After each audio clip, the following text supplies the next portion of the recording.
Right, now try and compose ourselves because we have quite a serious first topic. Yeah, and also much requested as well. And another much requested. Much requested. It's been a really tough few years, actually, for Leicester City Football Club, but a particularly tough few weeks. And Charlie, what's going to be best here? You have the insight, you have the experience in these situations to bring something very unique. So I think what's best is let me outline what's actually happened for people. And then you can take it away with all of your deep knowledge and insight here, because Leicester have recently been deducted 6 points in the Championship for breaching the relevant PSR threshold in the 2023-2024 season. I had to explain PSR. Million PSR's profit and sustainability rules. So this is actually a Premier League charge that's come down into the Championship, and was referring to 2 seasons that they had in the Premier League and 1 in the Championship. The Premier League handed the case to the EFL with Leicester not in the Prem, so the EFL has handed out the punishment, which could be beneficial, could be seen to be beneficial, as I'm sure we'll discuss. But it's not hard to see how they've got themselves in this position. When they were in the Premier League for those 2 seasons, they spent over 100 million on players, but the damage was done on the wage bill, which was 206 million a year at that time. And most notably, and under relatively good authority, there were no relegation clauses in those contracts. Normally, you'd expect a relegation clause of 30 to 50% when a team gets relegated. So they took enormous costs down into the Championship. They ran the business at the time like a top 8 club, which is absolutely fine until you get relegated. In the 2022-2023 season, they were spending 116% of their income on salaries. So that was when they were in the Premier League. Then, when they got relegated, they were spending 102% of their revenue on wages. That's the equivalent of £107 million when the Championship average is 29 Yeah, it's just worth saying, in terms of these percentage spends on your wages of your total revenues, the gold standard is about 50 to 60%. That's what a well-run club should be at, right? A club that's pushing the envelope a bit and trying to spend a bit more to try and be ambitious might be at 70 to 80%. When you're at north of 100%, you're in over your head. So north of 100% in the Premier League, north of 100% in the Championship. Yep. So this wasn't even something you could look at getting fixed by getting promoted, which is what happened. They did go up in this period, but they'd already had PSR breaches brought against them. They appealed and were partially successful, weren't they, on the technicality of falling in between jurisdiction between the Premier League and the EFL. But they'd also been charged with a lack of cooperation. Now, before you give us your 2 cents, we can't. It won't be 2 cents. We can't ignore some of the statements that have come around this because they're quite informative. One from the tribunal, well, a couple from the tribunal.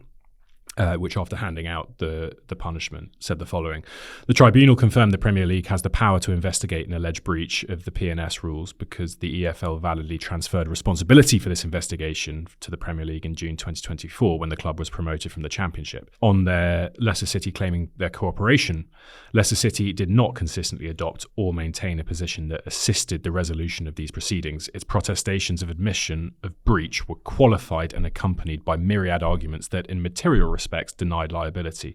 As in life and politics, one cannot have one's cake and eat it too. Then Leicester's defence was pretty unsatisfactory when you looked at them claiming it was down to a less than successful 2022 summer transfer window, difficulty selling players in January 2023, and unexpectedly poor results and consequent need to sack Brendan Rodgers.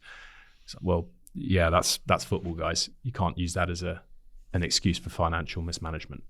So really, we've been left in quite a worrying situation, I'd say. This isn't us just baiting, a football club here for a bad period of time. I think now we're suddenly looking at something with relative concern as to what the future looks like for a club that 10 years ago won the Premier League. And only 4 or 5 years ago won the FA Cup. So the question I want to ask here is there a real possibility that Leicester City could go bust? Right. Now, before going into the detail of where Leicester is, I want to explain to listeners how a football club goes bust, right? What basically happens is that a football club in each division that it might be in has a value, right? Now, that value might go up or down a little bit depending on sentiment, depending on whether one particular buyer is keener than he maybe should be or whatever it might be. But broadly speaking, if you look at Leicester City, the value of Leicester City in the Premier League might be around about 350 million. In the Championship, it may be around about 80 or 90 million. And in League One, maybe about 25 to 30 million, right? Now, I want you to bear those numbers in mind.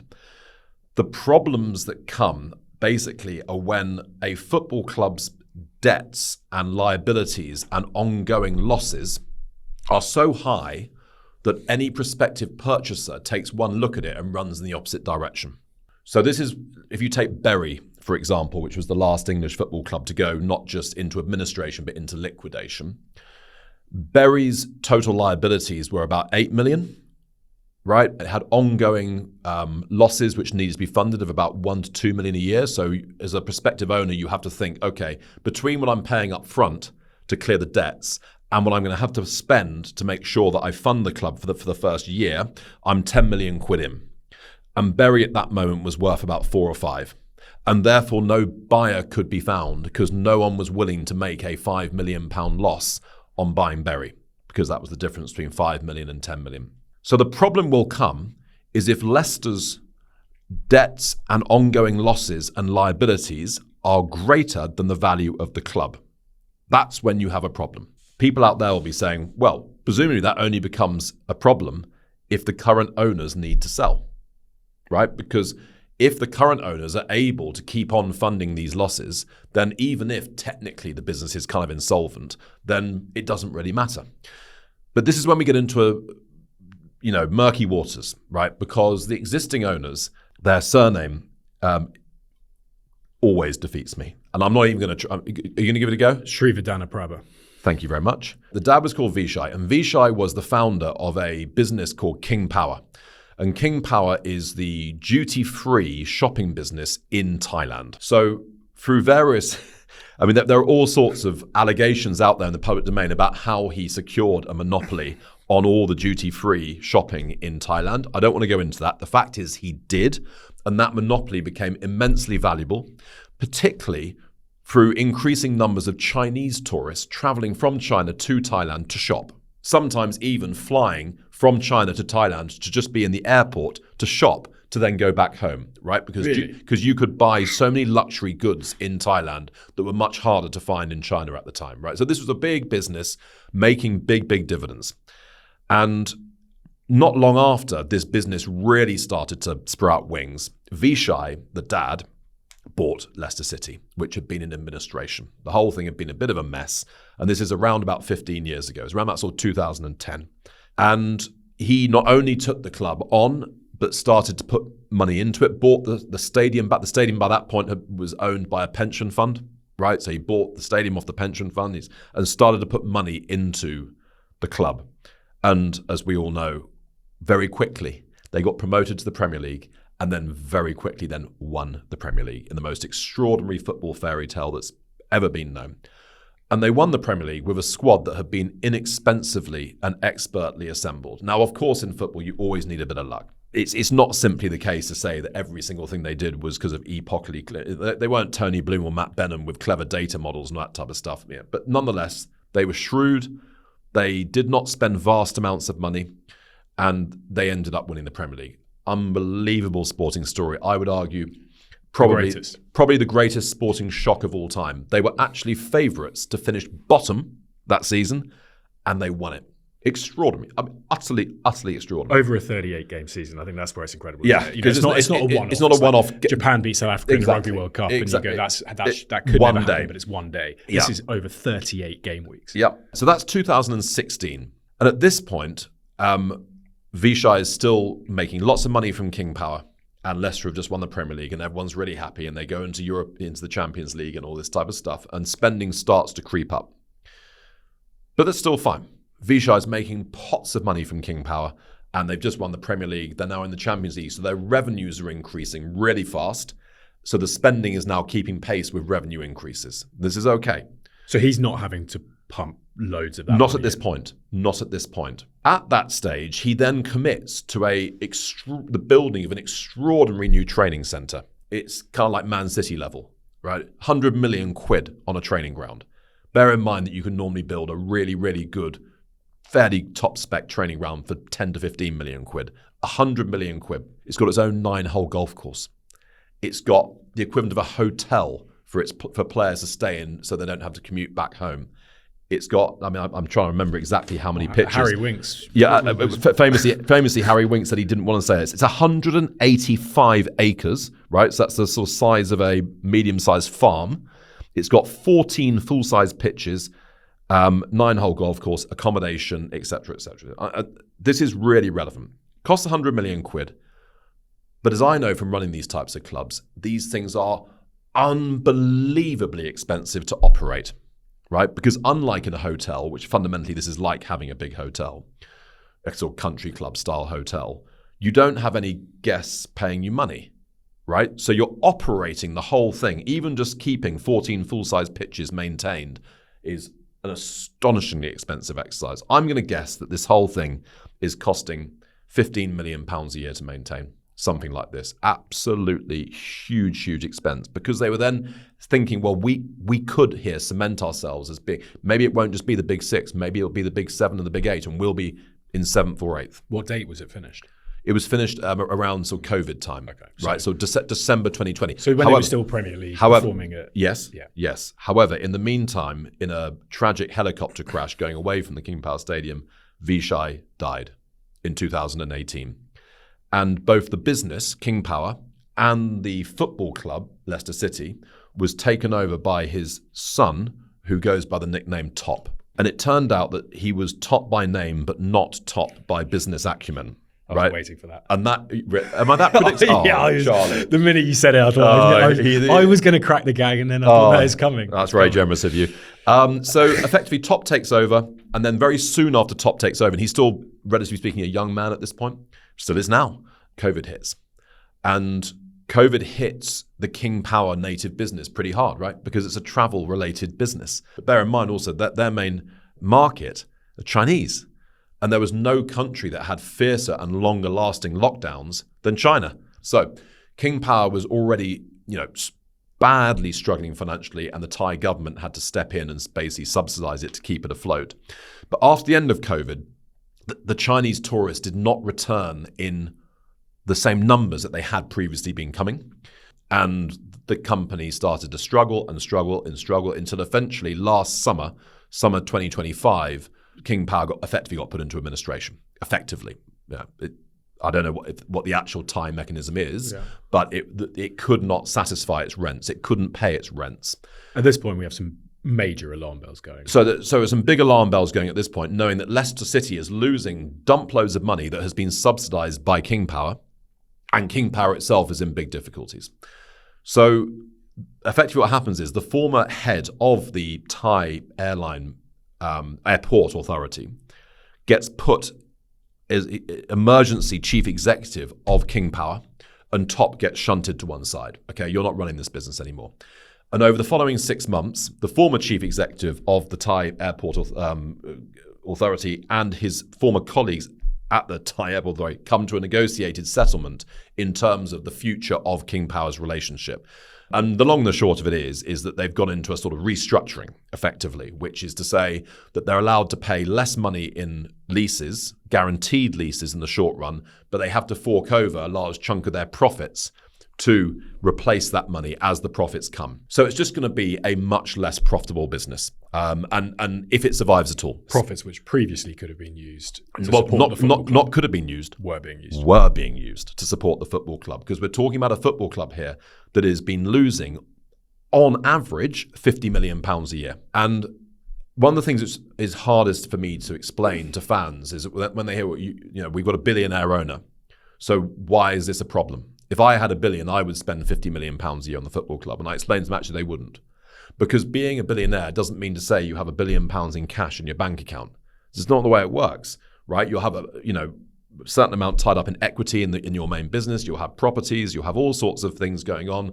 You'll have a family office which oversees trusts on behalf of your broader family. So effectively, just to jump in, I think it's one of the reasons why you've seen such a rise in consortiums having to purchase major assets. Absolutely. Because liquid cash versus billionaire wealth status is a completely different piece, and sports now really noticing that.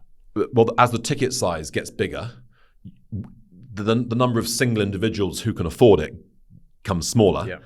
And that's for the acquisition price. The problem with the football club at Leicester City is that there's the acquisition price, but then there's the ongoing cost on an annual basis.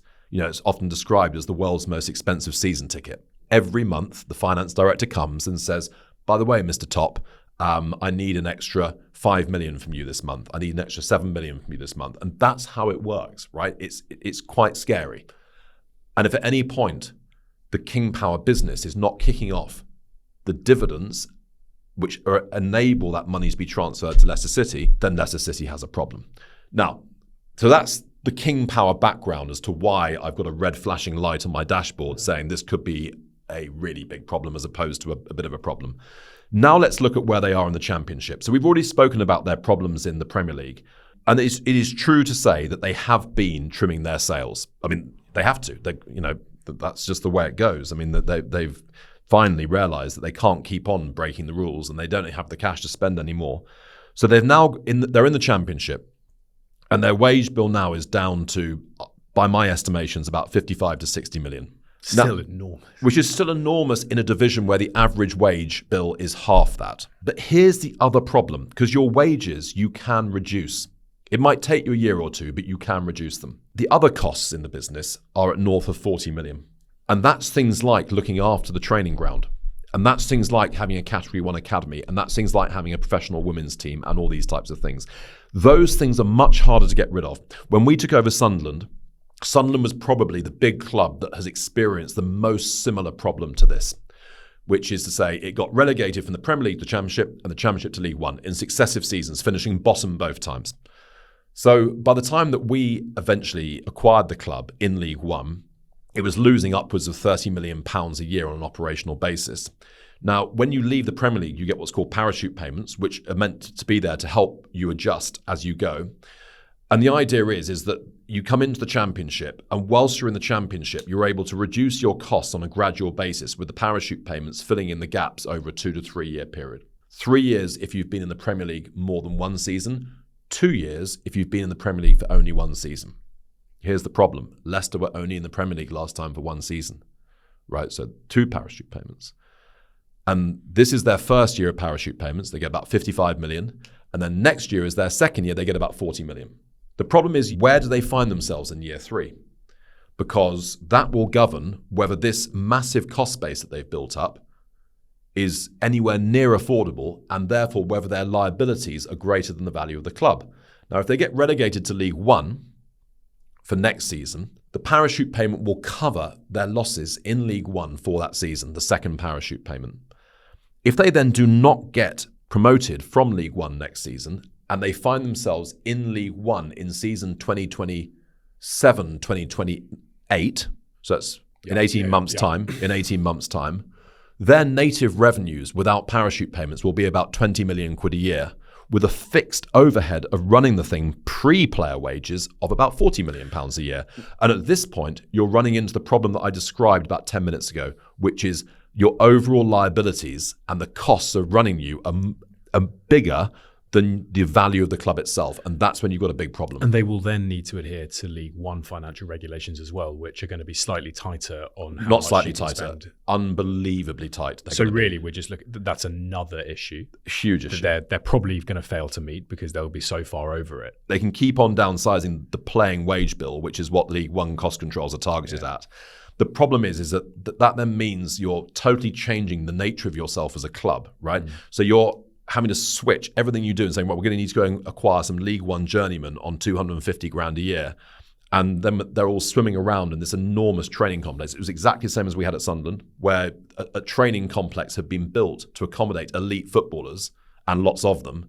And suddenly you've got a squad of 23 League One journeymen and youngsters in a 5-star hotel, which is not good from a cultural point of view or a performance point of view. And keeping that 5-star hotel going is draining the club of cash, which then makes it much harder for you to compete with the other clubs in your own division, right? So I'm looking at things like their professional women's team. They're currently in WSL 1. Just signed Alicia Lehman, I saw. Did they? Yeah. They're in WSL 1, but they are bottom. Now, if I was Top and his advisors, I'd be praying that they get relegated, right? Because maintaining a women's team in WSL 1 is very, very expensive compared to in the division below. You're probably talking about a loss of 5 million going down to a loss of 1 or 2 million, right? So I'd be hoping for that. I'd already be looking at the academy. The cost of having a Cat 1 academy, a Category 1 academy, which Leicester currently has, probably about $5 million a year. I'd be having a keen look at that and seeing if I could potentially take it down to a Cat 2 academy. At Sunderland, we managed to keep it at a Cat 1 academy, but my God, it was tough. Unbelievably tough when you're in League One and you're spending £3.5 million a year on your academy when some of your rival teams are barely spending that on their entire first team squads, right? So there's a lot of stuff that needs to be done. Now, here's just looking at it, I just say, who's going to do all this work? They don't have a chief executive. There is no chief executive. The last chief executive was a lady called Susan Whelan, who said that having a wage bill that was 110% of turnover was, in her own words, entirely reasonable. That was their last chief executive, was somebody who thinks it's reasonable to have wages at 110% of revenues. But they haven't actually had a chief executive since then. I am concerned. I am worried. I hate to see football clubs in financial difficulties. I grew up supporting Oxford United, which after the death of Robert Maxwell went through a succession of financial difficulties. And ever since then, I've had a sort of real passion for footballing sustainability and indeed, as has been the case at Sunderland and Charlton, turning round clubs that have been unsustainable. And I'm looking at Leicester thinking, this could be worse than the previous two worst cases I saw, which were Derby County and Bolton, both of which came within a very short, in Bolton's case, a matter of hours, actually, of a liquidation. Can I ask you, when you're the EFL here, or the Premier League, this is a very bad image for broader football when you have clubs in severe financial difficulty. No matter how they got there, it's a bad image. You then having to balance upholding your rules versus the broader impact something like this could have on football as an attractive asset class, as a good business. Do you think they become compromised? How do they look at the situation where they're going, we have to give them this 6-point penalty? It's going to put them just above the relegation zone. Well, I think it could be a nail in a dare I say it, Charlie, I think that might be why they got 6 points, not 12 points. Because for me, the offence looks like a 12-point offence. It was an egregious breach. It was not a small breach. It was a large breach. That's the other piece, actually. I said 20.8 million, but the reality is it was more like 40. When you actually change it to allow for the accounting period changing, which is a technicality I don't want to we don't have time to go into, but basically, in my view, it was a £40 million breach, which is a vast miss, right? Because the majority of these misses, if you think about like what certain clubs have been done for over the last few years, you're arguing right up to the last moment about whether this million or that million here or there, or this transfer happened on this date but not that date. These are very, like clubs like Forest and these were very tight considerations. In Leicester's case, it's like the entire industry knew that they'd missed by miles.